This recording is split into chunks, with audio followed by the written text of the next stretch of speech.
Volvámonos Verdes. Síguenos en Spotify.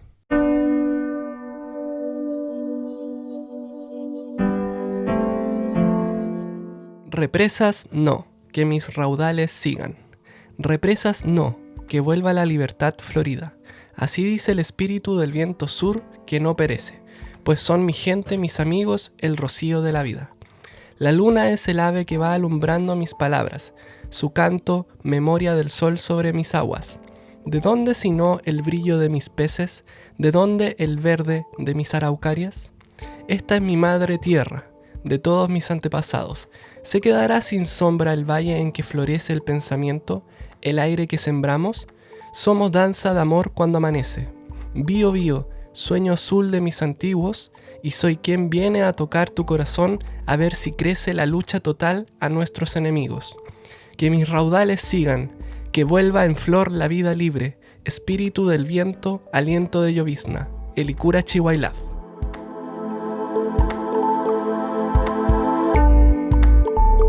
Hola a todos, estamos en una nueva entrega de nuestro lindo podcast Volvámonos Verdes.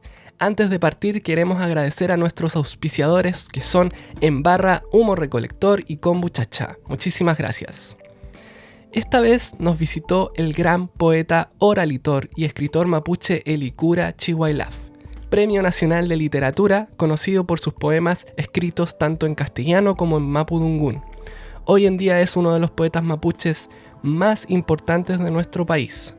Y sin más preámbulos, vamos con la conversación.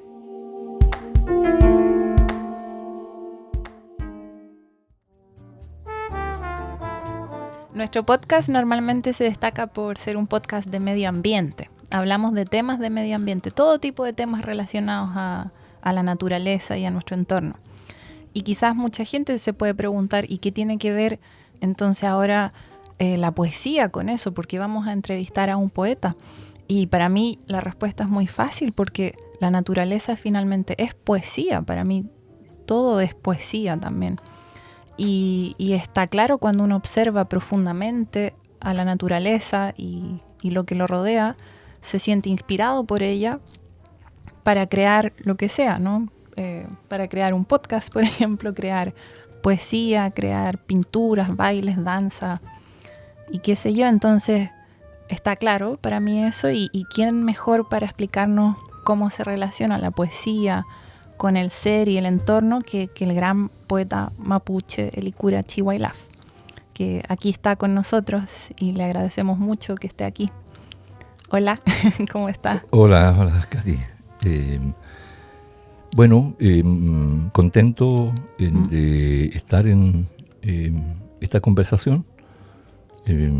Por si hubiera alguna o algunos de mi gente escuchando el programa, también quiero saludarlos, así como saludo a cada uno y cada una de las auditores de vuestro programa. Mari pu pichiqueche, pu huechequeche, mari pu peñi pu lamien, pu wenei, mari compuche tu fachi, mutancan meu.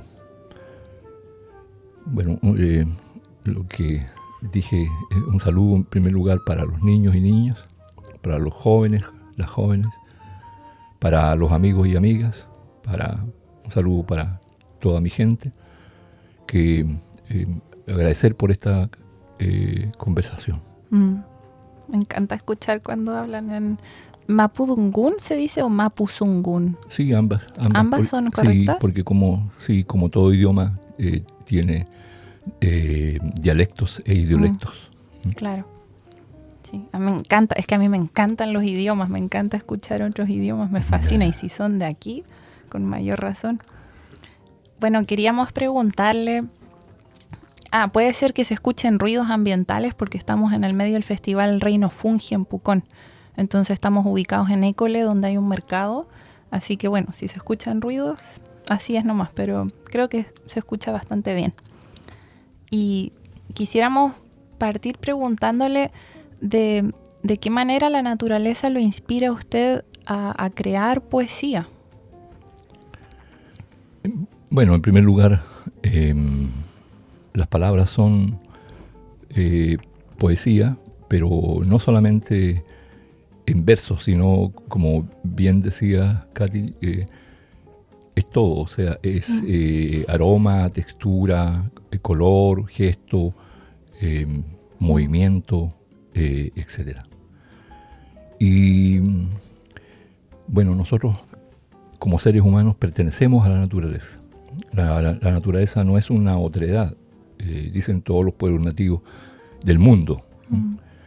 Recordando que los pueblos nativos no somos ni más ni menos que pueblos con memoria. Y que, como lo conversábamos antes de iniciar esta grabación, no hay ningún ser humano sobre la Tierra que no provenga de pueblos nativos, en todos sus hermosos colores. La hermosa amarillentud, la hermosa negritud, la hermosa blanquidad, la hermosa morenidad. Y la naturaleza es un todo que nosotros denominamos Itrofilmonien, ¿no? La biodiversidad. Y nosotros pertenecemos como seres humanos, pero no somos el centro, dicen nuestras visiones. Sino somos uno más entre los lagos, los ríos, los árboles, los pájaros, los insectos, los hongos, etcétera, etcétera. Y entonces hablamos desde lo que somos, hablamos desde la naturaleza. Por lo tanto, todo lo que hacemos y decimos pertenece a ella. Y cuando digo todo lo que hacemos, es también si en nuestra dualidad, como dice nuestra gente, parte de la Tierra, que es parte del infinito, del universo, somos una dualidad, Kumenewen, Wezanewen, decimos, positividad y negatividad. Somos, así como el universo, violencia, pero también ternura. Y la naturaleza nos invita a convocar a la ternura que está dentro de nosotros y recordándonos que, así como en un bosque, así como en un cardumen, como en una bandada, dependemos del colectivo.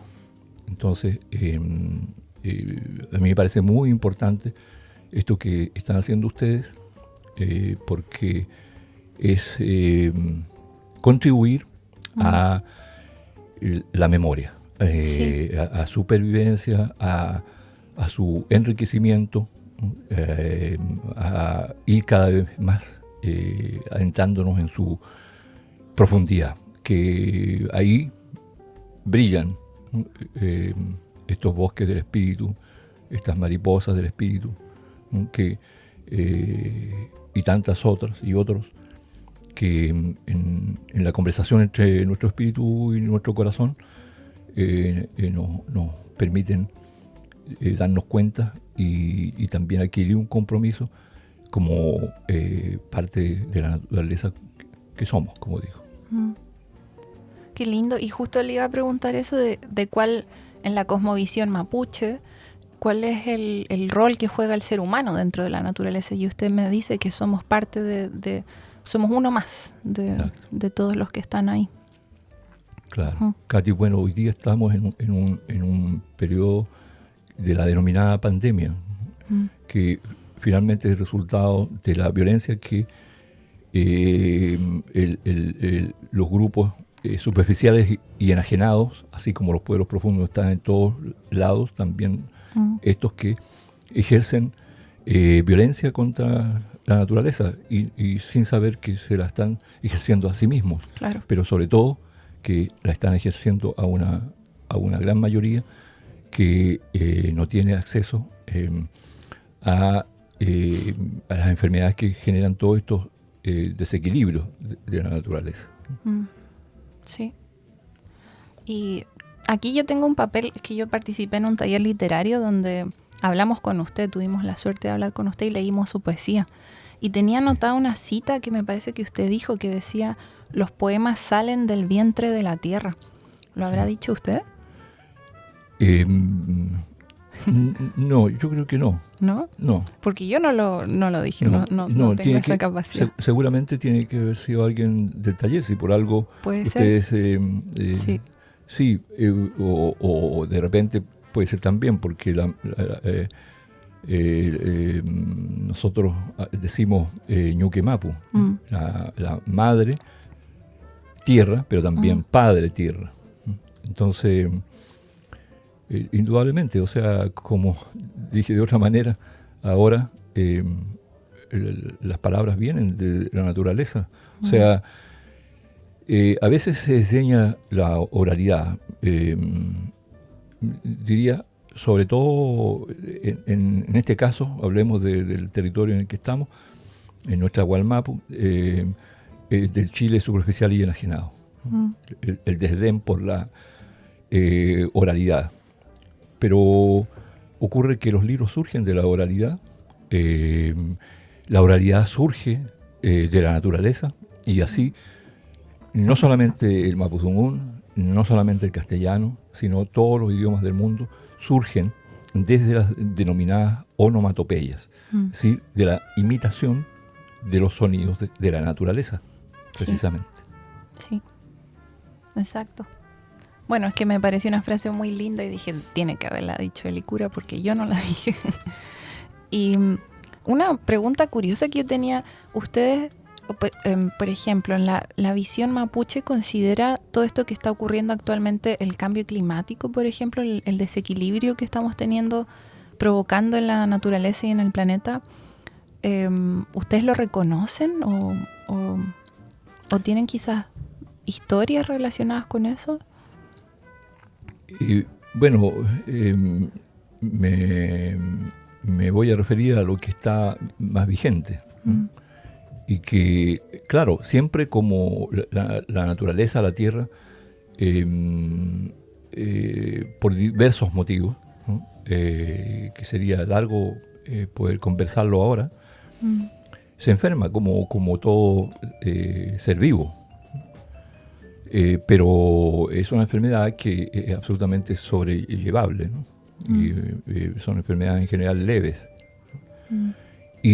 Pero las enfermedades como las que está viviendo hoy día el planeta, como la denominada pandemia ya que he referido, y como este denominado cambio climático, es simplemente el abuso, ¿no? La violencia que se ejerce contra la naturaleza. Hablemos, por ejemplo, de la en principio lenta y luego acelerada desaparición de los bosques nativos.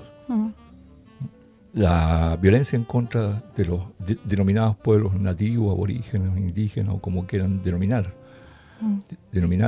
Y denominarse en el sentido que todos somos nativos, en definitiva.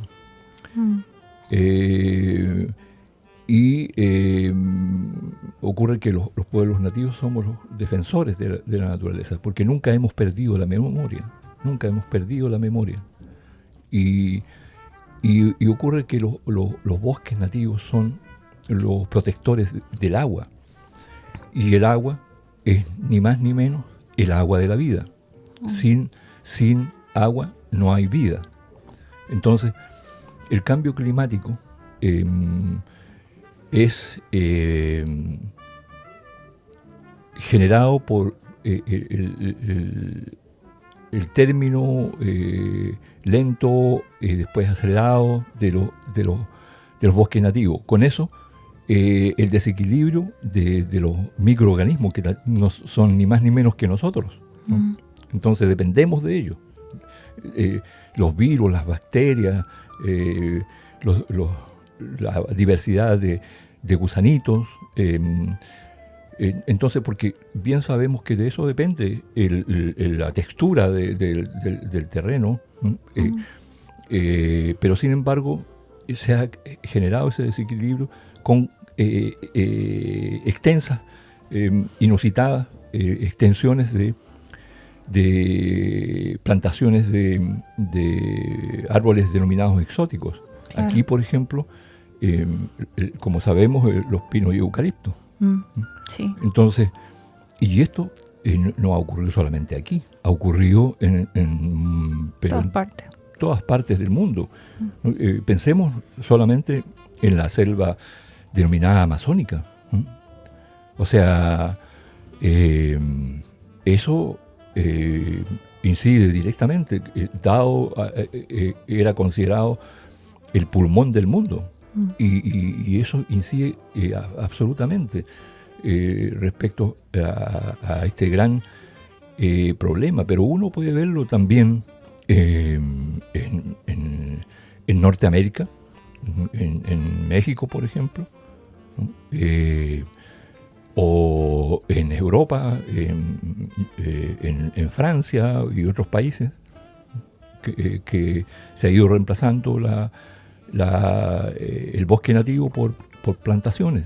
Sí. Y también la importancia de las palabras, porque de pronto aquí muchas veces escuchamos que se habla del bosque, refiriéndose a los pinos y eucaliptos, cuando el bosque, desde el punto de vista hablemos del significado en castellano, que el español no existe,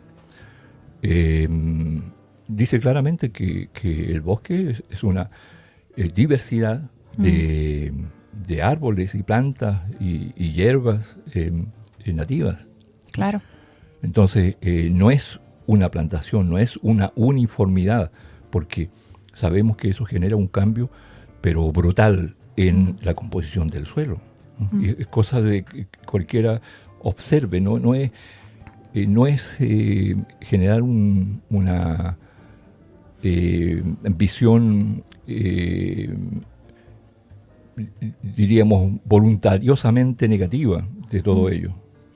Todo tiene su límite, ¿no? Entonces, pero basta mirar en una plantación y no vemos mariposas, no vemos líquenes, todo lo que compone un bosque. Claro. Y desde el punto de vista científico, los científicos han dicho, un monocultivo no es un bosque, es un desierto verde. Claro. Pero no, bajo ningún respecto es un bosque. Sí. Sí. Y Katy, bueno, y auditores y auditoras de esta conversación, es así de real. O sea, el cambio climático es una engañosa manera de ocultar algo que el ser humano, que se cree centro, que es un pequeño grupo que se cree centro de la naturaleza, lanza, ¿no? Para entre comillas, aminorar la violencia que han estado cometiendo en contra de la naturaleza. Sí, es un reflejo más de todas las cosas que ocurren también localmente. Por ejemplo, usted, tengo entendido, creció en la Araucanía, ¿no? Cercano al lago Colico, Punco, por ahí. Sí, cerca del lago Colico, sí. Y yo me imagino que en las últimas, décadas han habido muchos cambios en la naturaleza. Por lo menos mi madre me ha mencionado que ella pasó su infancia y juventud en Concepción. Y que ella tiene recuerdos de haber visto una naturaleza mucho más, me decía, indómita, salvaje, inmensa, me decía, inhóspita también, como maravillosa. Y que ahora, al mirar uno alrededor, ve una naturaleza más civilizada, como más organizada, más destruida también, más... Y yo no tengo recuerdos de aquí porque yo crecí prácticamente en Santiago y ya en los años 90, pero me imagino que ha cambiado mucho, ¿no? Mucho, y está cambiando en este momento de manera grave. Sí, yo recuerdo, claro, yo estudié en la Universidad de Concepción y vi en esos trayectos de ida y venida, que no eran tan frecuentes, pero vi cómo cambiaba el paisaje, ¿no? Los habitantes verdes de la naturaleza, ¿no? Yo diría de una manera incivilizada, Katy. Claro. Sí. Y eso es dramático y es también muy violento. Porque hoy que se habla de violencia, yo creo que no es animadversión. O sea, cuando uno plantea un pensamiento frente a la realidad de nuestro planeta, que es el único que tenemos, como suele decirse, y de la naturaleza que la compone, la violencia se ha ejercido cada vez de modo creciente, drástico. Y claro, tú me recuerdas mi lugar de origen y lugar de donde paso mis días. Yo volví a mi comunidad. Entonces, nos hemos dedicado a cuidar los bosques que rodean en nuestro lugar de habitar, ¿no? Que habitamos. Y ocurre que hoy, y que de paso, como todo el lugar de bosque, está lleno de pájaros, mariposas, insectos, variedades de hongos, no, una maravilla. 2 esteros y una vertiente que estaban, pero están desapareciendo. Y eso es lo tremendo, eso es lo violento. Hay el patio de nuestra casa, hay de la Ruca Antigua y de la Casa Azul, que fueron nuestros lugares de juego cuando niños y que hoy son el lugar para contemplar y pensar, ¿no? para escribir, en mi caso. Y ocurre que naturalmente los árboles van perdiendo ramaje, ¿no? El invierno, a veces la nieve también, la maravillosa nieve que se queda allí, pero que genera también consecuencias en las ramas, pero es mínimo, es lo natural, ¿no? Es como así como nosotros nos vamos convirtiendo de niños en ancianos, pero ocurre que la violencia está en que hoy los árboles están cayendo completos, se están desraizando en una cantidad que no imaginábamos, y que el estero que pasa en medio de uno de esos bosques ya año pasado no tuvo caudal, que la vertiente es un chorrillo, y que el estero más grande tiene poquísima agua. Y entonces esa es una realidad. ¿Y cómo se puede llamar a eso? Porque ocurre que los árboles necesitan esa agua, y todos los habitantes del bosque, y los seres humanos. Hay comunidades que ahora mismo, que estoy por acá y siempre estoy atento a lo que sucede en mi espacio, y estaban sin agua. Sí. Entonces, claro, hoy dicen que hay adelantos, como la denominada agua potable. Pero ocurre que también eso es un tanto engañoso, porque nosotros, por ejemplo, no necesitábamos agua potable, pero teníamos el agua prístina, ¿no? Pura, corriente, pero bueno, hay un crecimiento también de la población, y hay algunas que están desde luego lejos del agua, y está bien el agua potable, pero nosotros no la necesitábamos. Sí. Pero sin embargo ahora es imprescindible, porque el agua se está terminando. Y les dicen después que esa agua potable que viene por cañería es progreso, cuando les quitaron el agua que ya tenían. Claro, exactamente. Me recordó algo que no es lo mismo de ninguna manera, pero yo crecí en Santiago, entonces uno tiene recuerdos asociados a lugares donde jugó o donde pasó tiempo. Y yo crecí en ciertos barrios, ¿no? Donde habían casitas y un parque. Y Santiago también hubo mucha modificación. Las casas se destruyeron, cuadras enteras, y se construyeron edificios. Que no es lo mismo que destruir un bosque, pero también yo lo sentí como mucha violencia. Destruyeron mis recuerdos, destruyeron mi infancia. Los lugares donde yo jugaba ya no están. Ahora hay edificios inmensos. ¿Y por qué eso tiene que ser mejor que lo que había antes? Yo no lo entendía. Entonces eso también lo sentí como violencia ejercida hacia mis recuerdos y hacia mi infancia. Y si uno lo toma en el caso de que destruyen el lugar donde uno vive, en la naturaleza, y te dejan más encima sin agua, es aún muchísimo más violento y peor. Claro. Bueno, ahí el significado de lo que es mejor.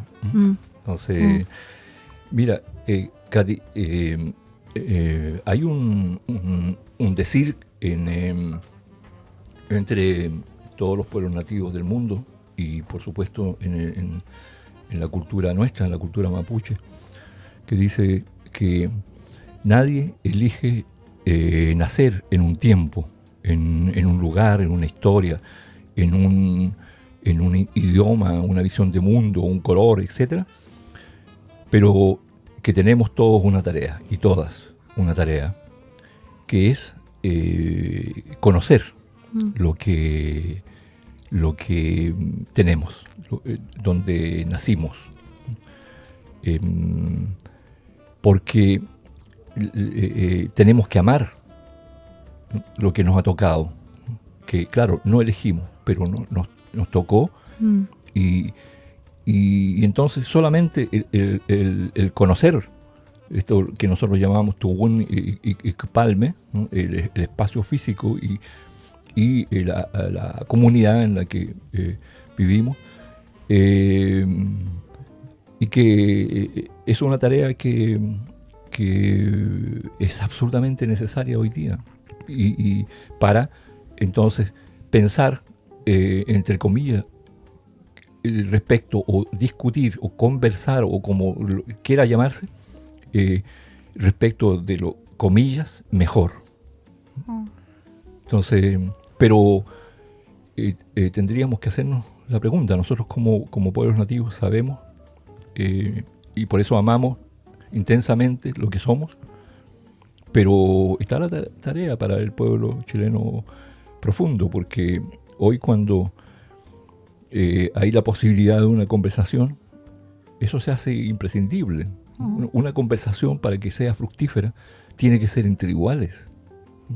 Y entonces ahí está la tarea para nuestro Chile profundo, que claro, yo he reiterado muchas veces, yo soy mapuche, pienso de esa manera, no puedo hacerlo de otra forma, pero también he aprendido a conocer al pueblo chileno profundo. O sea, esta misma conversación a mí, la verdad, me emociona, porque es la posibilidad de entonces decir, nos necesitamos, ¿no? Sí. Yo soy mapuche, y en esa condición voy a terminar mis días, pero también asumo que en mí habita la chilenidad profunda, y a través de ella muchas otras culturas del mundo. Y desde luego amo también esa realidad, y por eso me importa la chilenidad profunda. Y eso también le queríamos preguntar, que usted menciona muchas veces el Chile profundo, que es un concepto que nos llama mucho la atención y nos gusta, y quisiéramos saber ¿a qué se refiere usted con eso? ¿Qué entra dentro de ese concepto Chile profundo? Bueno, es la mayoría del pueblo chileno, chilenos y chilenas, ¿no? que están fuera del poder, ¿no? Porque también, digamos, hoy se habla de democracia. En algún sentido podríamos asumir que existe de alguna manera, pero si nos atenemos a la definición en castellano, En democracia es el gobierno del pueblo y para el pueblo. Y podemos, sin ánimo de nada, preguntarnos dónde está, cuándo ha gobernado alguien que ha surgido del Chile profundo, al que pertenece a la mayoría de la chilenidad. Porque versus, como señalé hace un momento, el Chile superficial y enajenado. Bueno, esto se repite en todos los lugares o países, podríamos decir hoy día, del mundo. Y entonces están allí hombres y mujeres de todas las edades y generaciones, las que pasaron, las que están, las que vendrán, y que asumen de pronto en los momentos más álgidos, como vimos en el denominado estallido social, que saca de su interioridad, hace asomar esas vertientes que nos se comunican, ¿no? Los y las comunican con las diversas culturas nativas de este lugar, de esta Gualmapu, y tanto sur como norte, centro, ¿no? Entonces, eso es el Chile profundo, la mayoría y aquellos que han estado permanentemente excluidos del poder en todos sus aspectos. Y bueno, me hace un poco pensar en, bueno, que ahora se está escribiendo una nueva constitución, ¿no? Se dejó de escribir, ahora pronto va a ser un plebiscito para a ver si lo aprobamos o no lo aprobamos. Claro. Y se ha dicho que es una constitución escrita con una gran variedad de personas, que va a ser plurinacional, que considera a los pueblos indígenas. Entonces, ¿usted ve como con cierta esperanza todo ese proceso? ¿Cree que va a ayudar, por ejemplo, a resolver el conflicto en la Araucanía?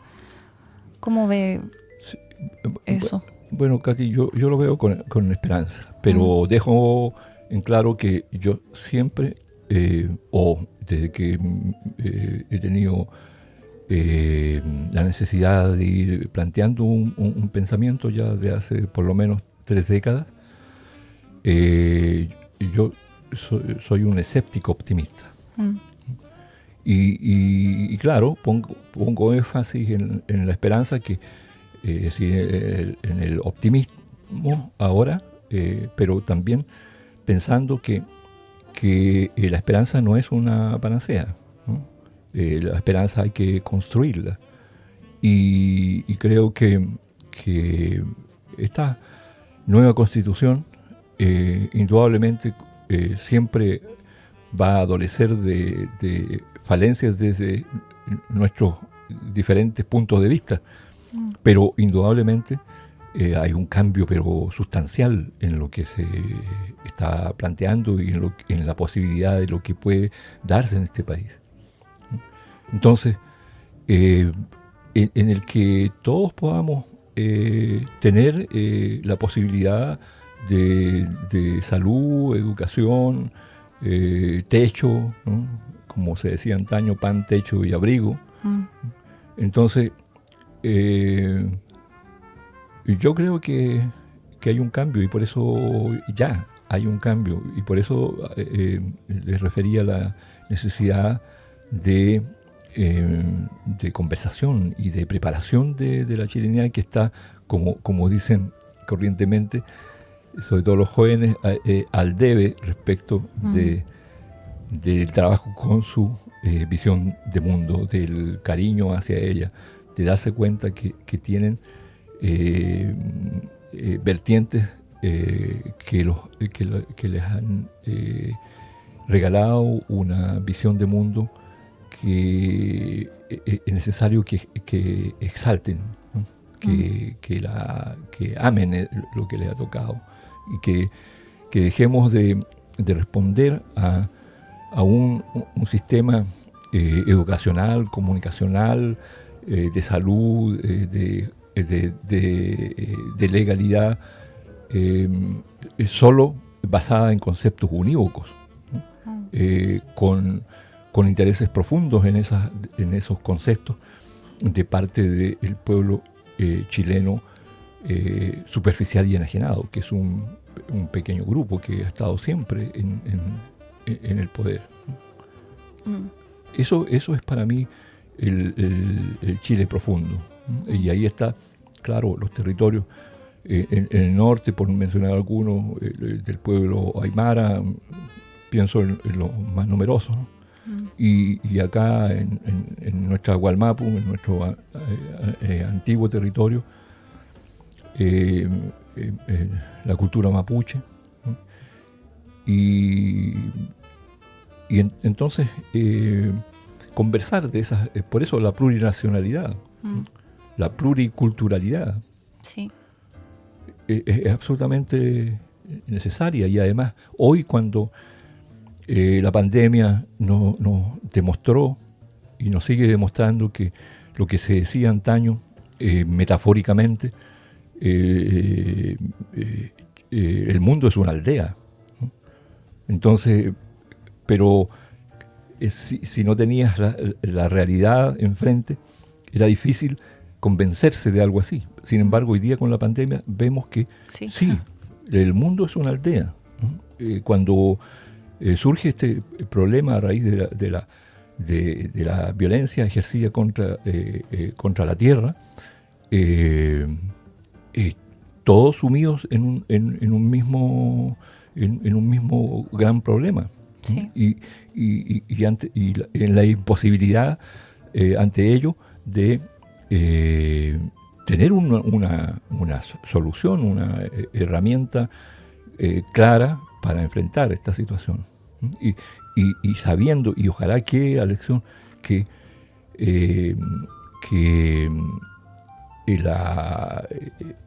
estas denominadas pandemias en mucho tienen que ver con la violencia ejercida sobre esta querida madre, padre, tierra.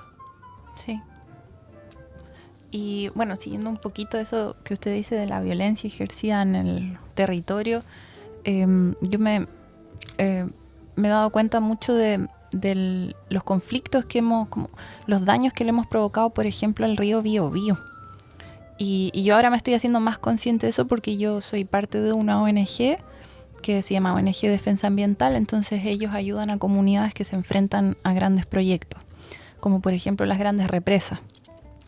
Y ahí yo aprendí bastantes cosas, y es que el Biobío ya tiene grandes represas, ¿no? Tiene Ralco, Pangue, Angostura, y se están planeando construir más. Se quiere construir Rucalhue, Frontera, Huayquicura. Si quiere sacar agua del Alto Biobío para llevarla al norte en una carretera hídrica, también está ese proyecto. Y me llamó la atención un poema que usted tiene, que nosotros leímos en un taller literario, que se llama Biobío, Sueño Azul, ¿cierto? Y ahí usted dice, represas no, que mis raudales sigan. Sí. Y me imagino que el Biobío juega un rol trascendental también en la cosmovisión mapuche, ¿no? Tiene mucho simbolismo y al mismo tiempo sufre todos estos impactos que le están provocando las personas.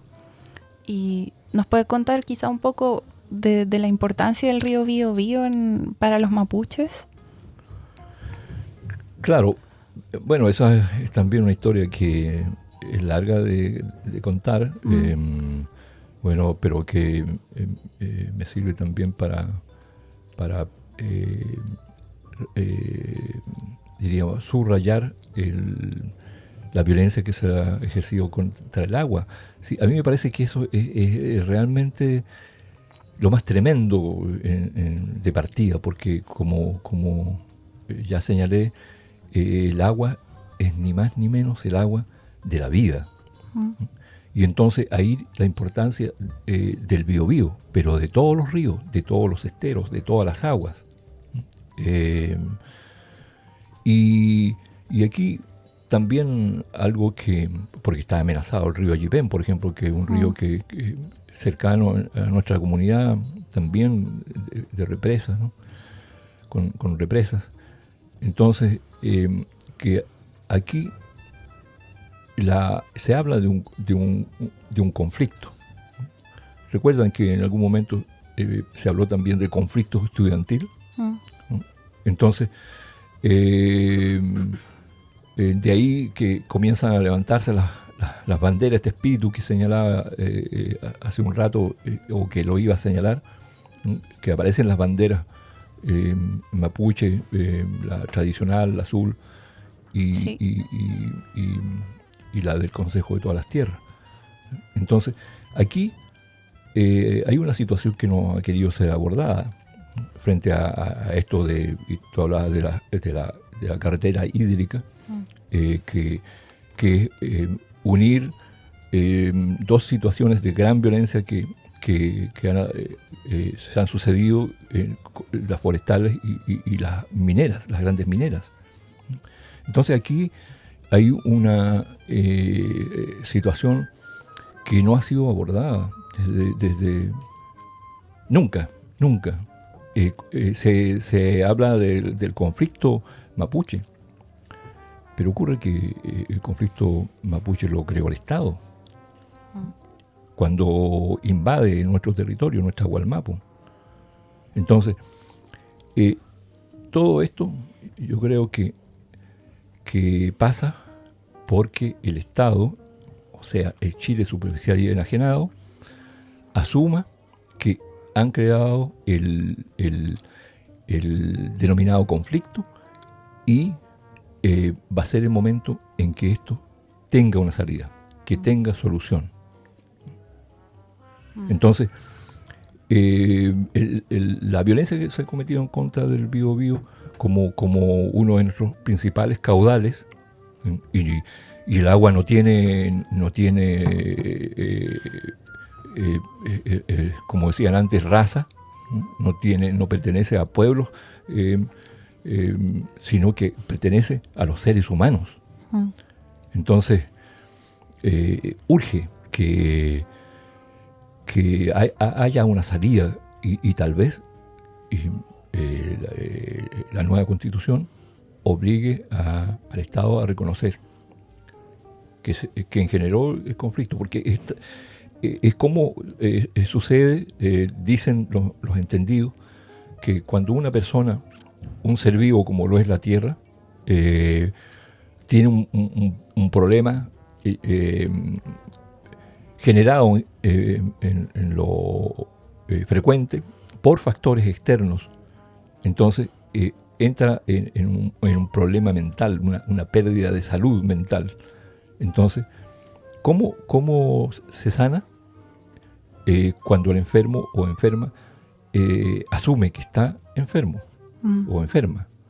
Y por lo tanto aquí, reitero, el Estado es el que tiene que asumir y hacer las reparaciones del caso y realizar una conversación amplia y profunda para que esto tenga solución. No hay otra posibilidad. La conversación como arte, porque aquí no se ha escuchado. Sí. Y de alguna forma también, como todos los chilenos, todos quienes habitamos aquí, ¿no? Que reconozcamos por un lado quiénes somos y tratemos de recuperar esa memoria que usted dice que perdimos la memoria. Y también me gustó algo que había dicho Elisa Loncón, que había dicho que en la Constitución, al escribirla, se estaba tratando de reconocer la raíz que nunca habíamos reconocido hasta ahora, es como que no la habíamos querido ver. Claro, en este reconocimiento o esta inclusión de un país como plurinacional, pluricultural. Y también nosotros teníamos una pregunta curiosa, que usted sabe que nos llamamos Volvámonos Verdes, sí, como podcast. Sí. Y eso fue por casualidad, se nos ocurrió el nombre, pero para nosotros simboliza muchas cosas. Simboliza el volvamos a la tierra, volvamos a recordar que pertenecemos a la naturaleza, volvamos a reconocernos en ella. También transformémonos en los seres que siempre hemos sido, que son seres que habitan en armonía con la naturaleza. Todo eso pensamos que significaba volvámonos verdes. Y nos preguntamos si había algún concepto parecido o alguna traducción en Mapuzungún que refleje algo similar. Bueno, lo referí hace un rato, es el Itrofilmongen. Eso es la naturaleza, la biodiversidad, la totalidad sin exclusión, la integridad sin fragmentación de la vida, de todo lo viviente. Es decir, darnos cuenta que pertenecemos a la naturaleza. Y siempre como uno más, no el centro. Claro, sí. O sea, queríamos saber cómo se decía volvámonos verdes en Mapuzungún, pero quizás no tiene sentido la traducción. Claro, un poco complicada. Es como metafórico. Porque, sí, es que alude al presente, y el presente tiene que ver con, dice nuestra gente, así como la vida es un círculo, así como esto mismo de la conversación es un círculo, ¿no? Que nos lleva a la creación, o sea, que comienza en la observación, primero silencio, ¿no? Observación, contemplación, creación. El tiempo somos presentes solo porque somos pasado y por eso somos futuro. Nos dicen, no podemos escindir el pasado porque eso sería como escindir el futuro. Entonces, en el sentido que yo comprendo desde el punto de vista del castellano, complejo del volver, porque Carol es verde, pero volver sería complicado traducirlo, porque ya nos requiere un término que por lo menos de mi perspectiva, no es exactamente el volver, porque como decimos, presente, pasado, futuro. Interesante. Muy bien. Queremos agradecerle por contestarnos nuestras preguntas y por estar aquí con nosotros. Ya no tenemos más preguntas. Bueno, muchas gracias a ustedes. Fentremañum Tufachi Notrancan Meu Fachante. Así es que quiero decir, me quedé pensando. Quiero decir muchas gracias por esta conversación de hoy. Así es que un saludo para quienes escuchan esta conversación que ustedes hacen todas las semanas. ¿Cómo va? Menos de una vez a la semana, ¿no? Ya. Una vez cada 2 semanas. Sí. Ya. Bueno, ojalá tengan la posibilidad de hacerlo más frecuentemente, porque me parece una conversación necesaria, ¿no? Una gran contribución la que ustedes están haciendo, y por eso yo les agradezco mucho que me hayan invitado, que por fin hayamos podido encontrarnos y en esta mañana tan hermosa de frío, pero también del sol. Aquí estamos en la tibieza ideal para... Sí, estamos tibiecitos. Sí. Así que muchísimas gracias. Muchas gracias, Elicura. Peucayal. Muchas gracias también. Adiós. Agradecemos nuevamente a Elicura Chihuailaf por aceptar venir a nuestro humilde estudio. Esperamos que pronto volvamos a tener una conversación como esta, ¿cierto, Katy? Sí. Fue hermosa. Fue muy linda. Sí. Y se leyó poca poesía. Yo te puedo leer un poema más de Elicura, por favor. Obvio que sí, por favor. Es que es muy lindo. Yo siempre que lo leo, me pasa cuando leo su poesía que me emociono. Sí. Entonces este poema, cortito, se llama En el país de la memoria. Y dice así: retroceden ríos, piedras y los pájaros remontan hacia abajo. Los canelos sagrados nos recuerdan oraciones, mientras las machis en los bosques se refugian. No hay serpientes que leven adormilados cerros. No hay estrellas, solo la pálida luna. Nos alumbra y oculta en su otra cara los temores. La nutria del mar guarda silencio, pues sabe que el invisible barco es más fuerte que el acero. En el país de la memoria, somos los hijos de los hijos de los hijos. La herida que duele, la herida que se abre, la herida que sangra hacia la tierra. Lindo. Hermoso. Es que me encantó eso que nos dice que todos provenimos de pueblos nativos, pero algunos de nosotros hemos perdido la memoria. Ujú. No sé si tiene que ver con eso, Sí. pero Hay que recobrar la memoria en estos tiempos. Sí. Es necesario. recordemos. Sí. Agradecemos nuevamente a nuestros auspiciadores que son... Humo recolector son inciensos hechos localmente en Pucón en base a la corteza del canelo, que viene de residuos de la industria. Y huelen muy rico, huelen mucho más naturales. Se nota que no son así como químicos.